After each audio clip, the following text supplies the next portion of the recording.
Bonjour à tous. Aujourd'hui, nous allons aborder notre premier cours intitulé Définition, généralité et physiopathologie de l'hypertension artérielle.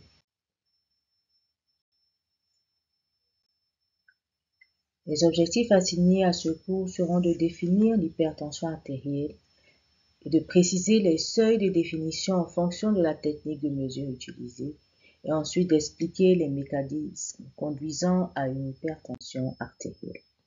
Et pour ce faire, nous allons adopter le plan suivant. Donc, après une introduction, notre premier chapitre sera consacré aux définitions, le second aux généralités et nous terminerons par la physiopathologie de l'hypertension artérielle avant de conclure. L'étude de l'hypertension artérielle revêt un intérêt qui est quadruple. D'abord, un intérêt épidémiologique. L'hypertension artérielle est une pandémie. Donc, les résultats d'une enquête menée en Côte d'Ivoire en 2017, l'enquête Prévadia, ont trouvé une prévalence estimée à 40%. Et au Togo, cette prévalence a été estimée à 37% selon les travaux de Damourou. Et la prévalence de l'hypertension artérielle en Afrique subsaharienne est une des plus élevées, comme vous le constatez, plus de 34% en Afrique subsaharienne et dans les autres zones également où c'est marqué en rouge. Et cette prévalence en Côte d'Ivoire elle est croissante. Les premières études menées en 1974 retrouvaient une prévalence de 14%. Une enquête menée seulement dans la région des Lagunes en 2005 a trouvé une prévalence de 22%. Et la dernière enquête Prévadia menée dans tout le pays a trouvé une prévalence de 40%. Le deuxième intérêt, il est diagnostic. Le diagnostic de l'hypertension artérielle est facile.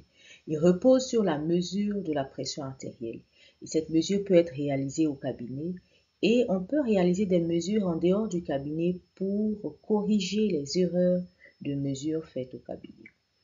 Le troisième intérêt est pronostic. En général, l'hypertension artérielle se révèle par des complications, d'où le qualificatif de tueur silencieux qui lui est attribué. Le dernier intérêt, il est thérapeutique. Seulement 22% des patients diagnostiqués arrivent à bénéficier d'un traitement. Et l'automédication intéresse 60% de ces patients. Et la conséquence, c'est que seulement 10% des patients ont des chiffres de pression artérielle contrôlés. Et donc, tout l'intérêt de la prévention qui permettra d'éviter les complications. Nous allons donc débuter notre leçon conformément à notre plan en débutant par la définition. L'hypertension artérielle se définit par une élévation permanente des chiffres de pression artérielle systolique à partir et au-delà de 140 mm de mercure pour la diastolique et ou 90 mm de mercure pour 140 mm de mercure pour la systolique et ou 90 mm pour la diastolique au cabinet médical confirmé par 2 mesures par consultation au cours de 2 consultations successives. Et il faut faire la différence entre les hypertensions artérielles essentielles et les hypertensions artérielles secondaires. Et je vous rappelle que c'est votre premier objectif, il faut connaître la définition de l'hypertension artérielle. La mesure de la pression artérielle au cabinet se fait en respectant certaines conditions. D'abord, il faut que le sujet soit au repos depuis 3 à 5 minutes, qu'il soit à distance, donc qu'il ait fumé par exemple depuis plus de 30 minutes, qu'il ait pris une tasse de café depuis plus de 30 minutes, consommation alimentaire depuis plus de 30 minutes et exercice physique depuis plus de 30 minutes. Donc il faut qu'il soit vraiment au repos et à distance donc de tous ces événements qui peuvent faire monter la pression artérielle. Il faut qu'il soit dans une atmosphère calme et une température confortable. Et puis, il faut utiliser un appareil électronique validé avec un brassard adapté à la dimension du membre du patient. Et le patient ne doit pas parler durant la mesure. Donc, le patient peut être assis sur une chaise et les pieds bien posés au sol ou le patient peut être couché. Et puis, voilà, le patient doit être détendu. Donc, La pression artérielle au cabinet peut être faite également, en plus du tensiomètre électronique, par un tensiomètre manuel. Et donc, il faut que le brassard soit toujours adapté aux membres du patient et bien au-dessus du pli du coude. Il faut qu'on puisse passer de travers de doigts au-dessus de la fossette antécubitale. Et donc, on repère l'artère et on pose le stéthoscope sur l'artère et on procède donc à l'inflation du ballonnet et après on dégonfle progressivement, permettre d'ausculter les 5 bruits de Korotkov. Et lorsque on finit de mesurer la pression artérielle au cabinet, il faut faire une classification de cette hypertension artérielle. Donc l'hypertension artérielle est considérée comme étant de grade 2 lorsque la pression artérielle systolique est comprise entre 140 et 159 et ou la pression artérielle diastolique comprise entre 90 et 99. Elle est considérée comme étant de grade 2 lorsque la pression artérielle systolique est comprise entre 160 et 179 et ou pression artérielle diastolique comprise entre 100 et 109. Elle est de grade 3 lorsque la pression artérielle systolique dépasse 180 mm de mercure et ou la pression artérielle diastolique dépasse 110 mm de mercure. On a des hypertensions artérielles systoliques isolées. La pression artérielle systolique dépasse ou atteint 140 et la pression artérielle diastolique est inférieure à 90. Donc, tous ces éléments concernent la mesure de la pression artérielle au cabinet. Et les différentes sociétés savantes n'utilisent pas les mêmes classifications. Donc, la pression artérielle est estimée comme étant normale haute entre 130 et 139 pour les définitions européennes. Mais concernant les définitions américaines, l'hypertension artérielle débute dès la pression artérielle à 130-139 ou pression artérielle diastolique à 80-89. Donc, il faut bien savoir qu'il existe différentes classifications, mais nous, ici, nous utilisons la même classification que les sociétés européennes. Lorsque la mesure est réalisée en dehors du cabinet, le seuil de définition de l'hypertension artérielle change. En automesure, donc lorsque le patient prend lui-même la pression artérielle, le seuil est plus bas et on estime qu'il y a une hypertension artérielle lorsque la pression artérielle systolique est au-delà de 135 et ou la pression artérielle diastolique au-delà de 85 mm de mercure. En mesure ambulatoire de la pression artérielle, le seuil est encore plus bas.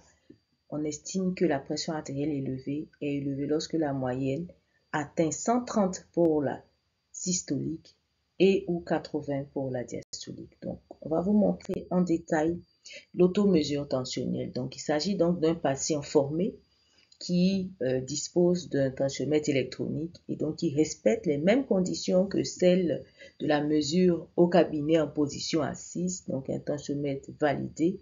Et on demande au patient de prendre 3 mesures à 1 minute d'intervalle et d'utiliser la moyenne des 2 dernières mesures. C'est-à-dire, lorsque le patient lance la mesure, il ne tient pas compte de la première mesure et après il fait la moyenne de la deuxième et de la troisième mesure. Et c'est cette valeur qu'il notera dans un carnet pour vous apporter. Mais pour faire plus simple, vous pouvez lui demander de noter toutes les valeurs et lorsque vous le recevrez, vous tenez compte des 2 dernières valeurs que vous allez moyenner. Donc, le patient doit toujours être dans une atmosphère calme, à distance d'un repas, de la prise de tabac, d'un exercice physique et il ne doit pas parler pendant la prise. Donc, il s'agissait là de l'automesure tensionnelle. Concernant la mesure ambulatoire de la pression artérielle, qu'on appelle communément le holter tensionnel, donc il est fait avec un équipement que je vous montre. Donc, nous avons un boîtier qu'on peut programmer et donc le brassard est relié à ce boîtier. Et le boîtier en général est programmé pour déclencher seul la prise de la pression artérielle chaque 15 minutes dans la journée et chaque 30 minutes dans la nuit. Et donc à l'issue de l'examen, le patient ramène l'équipement et les données enregistrées sont transférées et donc le médecin fait une analyse Et donc, on donne une moyenne globale de pression artérielle, et également une moyenne en période de jour et une moyenne en période de nuit. Et donc, le médecin donne différentes informations et ça permet également de décider pour le patient. Donc, voici en général les résultats que donne la MAPA. Elle tient compte donc de la pression en dehors du cabinet et la pression mesurée au cabinet. Donc, les conclusions du médecin tiennent compte de ces deux facteurs. Donc, d'abord, on se rappelle que le seuil de pression au cabinet, c'est bien 140. Et on se rappelle que le seuil de pression artérielle en dehors du cabinet, en général, c'est 135. Donc, lorsque le patient se trouve dans ce cadran, lorsque sa pression artérielle est élevée au cabinet et élevée en dehors du cabinet, il s'agit donc d'une hypertension artérielle vraie. Lorsque le patient se trouve dans ce cadran, la pression artérielle est basse en dehors du cabinet et elle est basse également au cabinet, il s'agit donc d'une normotension vraie.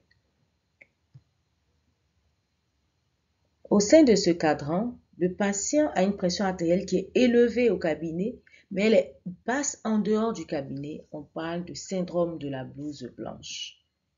Et à l'opposé, le patient a une pression artérielle qui est normale au cabinet et qui est élevée en dehors du cabinet. On parle d'une hypertension artérielle masquée.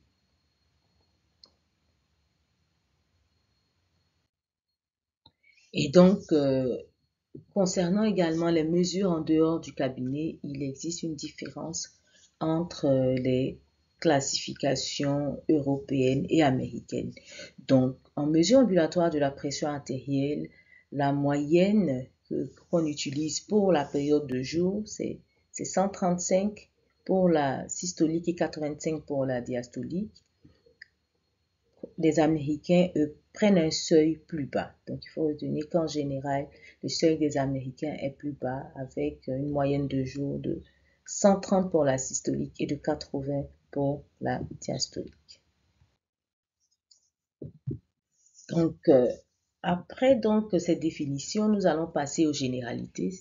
Donc, concernant le fardeau des maladies non transmissibles, on s'est rendu compte que ces maladies non transmissibles sont émergentes et sont en passe de dépasser la prévalence des maladies transmissibles. Ces maladies transmissibles étant donc les maladies infectieuses dans notre contexte.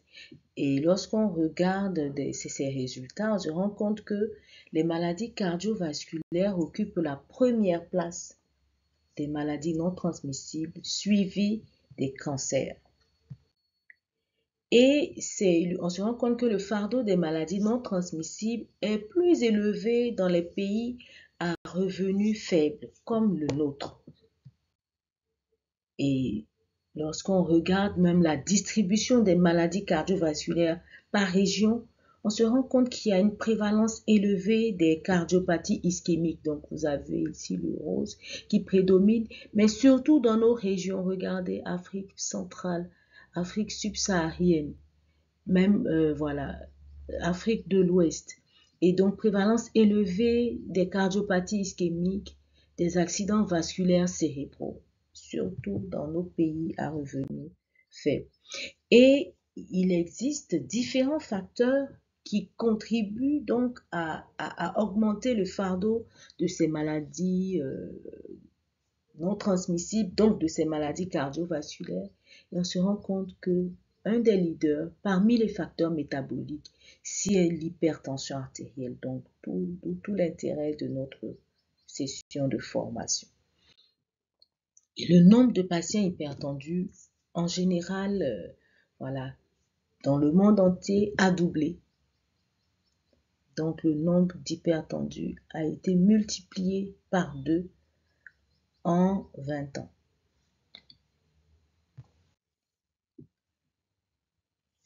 Et lorsqu'on fait un focus toujours sur les pays à revenus faibles et intermédiaires, on se rend compte que peu de patients hypertendus donc, sont informés de leur état. Seulement en moyenne par rapport à cette méta-analyse, 32% seulement qui sont traités et le taux de contrôle global est de 13%. Donc le taux de contrôle global pour les pays à revenus faibles et intermédiaires est de 13%, alors qu'en Côte d'Ivoire, on se rappelle, le taux de contrôle était juste de 10%. Donc, ce sont les mêmes données. Voilà. Et donc, concernant la physiopathologie de l'hypertension artérielle, pour bien la comprendre, il était important de vous rappeler le modèle général des éléments d'une boucle de régulation. Donc, d'abord, il y a le paramètre à réguler qui peut dysfonctionner. Et donc, un stimulus va être amené à un capteur. Et ce capteur va informer le centre nerveux intégrateur par l'intermédiaire de nerfs afférents. Et donc, ce centre nerveux va mettre en branle certains éléments et le message pour entraîner donc une modification au niveau de l'organe effecteur va être transmis par des messages, par des nerfs efférents. Et donc, cet organe effecteur va générer une réponse qui va permettre donc la modification du paramètre à réguler. Et donc ça, c'est le modèle général des éléments d'une boucle de régulation. Donc, pour bien comprendre également cette physiopathologie, nous allons vous faire un rappel sur la constitution du vaisseau. Donc, le vaisseau contient 3 couches. La couche la plus externe, c'est l'adventice, et la couche intermédiaire, c'est la média. La couche interne, c'est l'intima, et cet intima est tapissé de cellules endothéliales. Ces cellules endothéliales sont dotées de certaines propriétés, donc elles sont capables de sécréter des substances responsables d'une vasoconstriction, par exemple l'endothéline, et des substances responsables d'une vasodilatation, telles que le monoxyde d'azote. Donc, on va également vous faire un rappel sur les déterminants de la pression artérielle. La pression artérielle, elle est déterminée par le volume sanguin, donc le volume d'éjection systolique. Elle dépend également de l'efficacité de la pompe cardiaque, donc déterminée par, c'est donc le débit cardiaque qui est le produit de la fréquence cardiaque et du volume d'éjection systolique. Déterminée également par les résistances périphériques, donc le diamètre des artérioles. Et donc, il faut retenir 3 principaux déterminants: le volume d'éjection systolique, la fréquence cardiaque et les résistances périphériques, en sachant que le diamètre des veines intervient également. Donc, les déterminants de la pression artérielle qu'on a choisi de retenir, débit cardiaque et résistance périphérique totale, le débit cardiaque étant lui-même le produit du volume d'éjection systolique et de la fréquence cardiaque. Donc la pression artérielle est le produit du volume d'éjection systolique, de la fréquence cardiaque et des résistances périphériques totales. Et donc la pression artérielle est une variable qui peut être modifiée. Déjà, on a une différence, on a une pression artérielle qui est différente pendant la systole, une qui est différente pendant la diastole.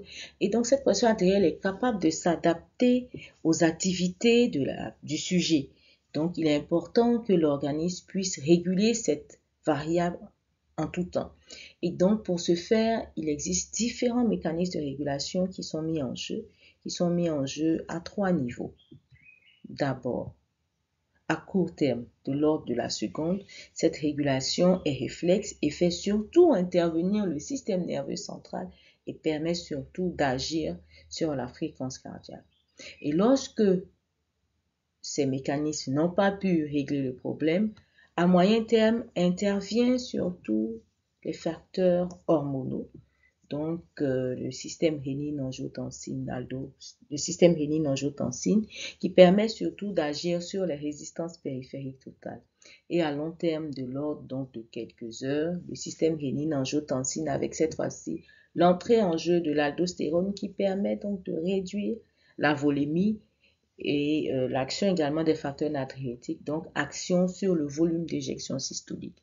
Donc, on peut résumer ainsi l'action des mécanismes de régulation sur chacun des principaux déterminants de la pression artérielle. À court terme, de l'ordre de quelques secondes, à moyen terme, de l'ordre de la minute, et à long terme, de l'ordre de quelques heures, tous ces éléments mis en branle pour maintenir les chiffres de pression artérielle à des valeurs correctes pour le fonctionnement de l'organisme.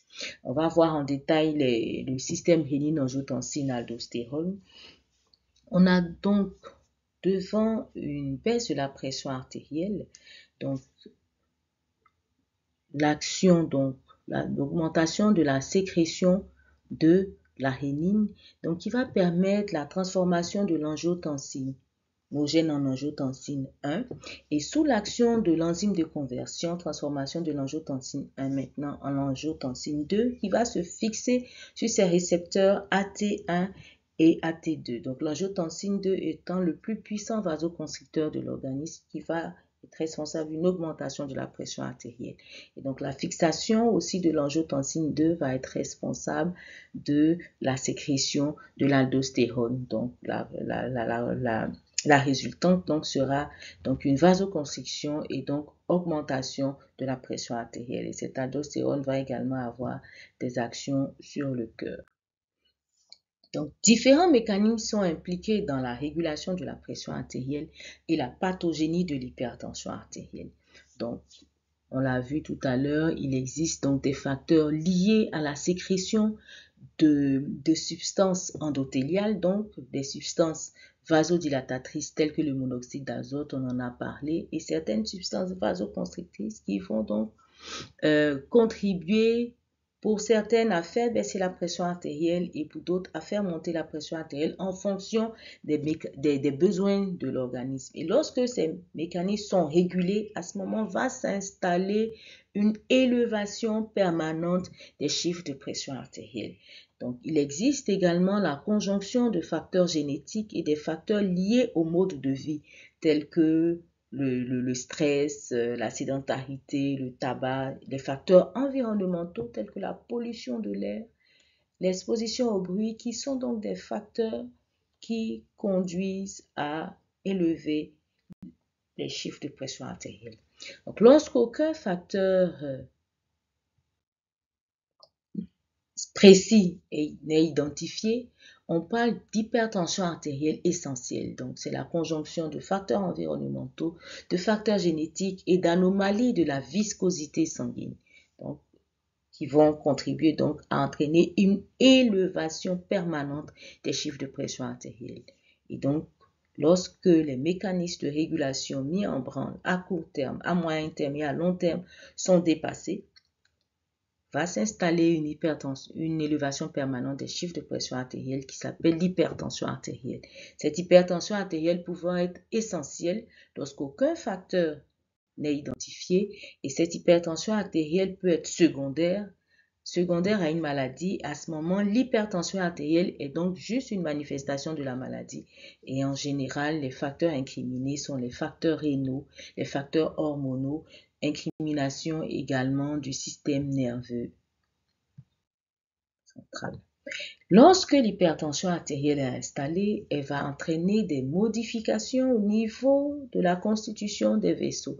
Donc, va s'installer une athérosclérose qui est une accumulation focale de lipides et de glucides au niveau donc de la média et qui va entraîner donc une modification au niveau de l'intimat de la fonction endothéliale. Donc, cette accumulation au niveau de la média de cholestérol, de constituants du sang, donc va entraîner une modification de la lumière des vaisseaux et donc constituer une gêne à l'écoulement du sang.